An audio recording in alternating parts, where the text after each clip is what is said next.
Update naman tayo sa lagay ng panahon sa iba pang panig ng Visayas. Mula sa Bacolod City, may ulat on the spot si Adrian Prietos ng GMA Regional TV. Adrian? Yes, Cecil, mga kapuso, wala mang direktang epekto ang tropical storm Krising dito sa amin sa Bacolod City, subalit ramdam pa rin ang malakas na hangin sa coastal areas at communities. Sa probinsya ng Antique naman, mga kapuso, unti-unti nang humuhupang baha pero apektado pa rin ang 13 sa 18 bayan doon. Mga kapuso, umabot sa mahigit 3,300 na pamilya o mahigit 12,000 na individual apektado ng pagbaha at landslide bunsod ng malakas na pag-ulan.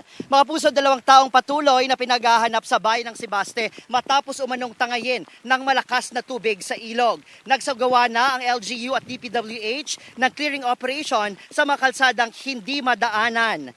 May mga food packs na rin ipinadala ang DSWD sa mga apektadong pamilya doon. Mga kapuso, sa Iloilo City makitang malakas ang hangin sa shoreline kaya naghahanda rin ang kanilang LGU doon. Kagaya sa Iloilo, mga kapuso, dito rin sa Bacolod City ay patuloy pa rin ang pag-ulan at malakas na hangin. Subalit, hindi nagpapigil ang mga kapuso nating mangingisda na magpalaot upang may makuhang pagkain mula sa dagat at hindi maapektuhan ang kanilang pangkabuhayan. Cecil, mga kapuso, ayon sa Pag-asa, posibleng maranasan ang malakas na ulan at hangin sa ilang bahagi ng Aklan at maging sa Capiz.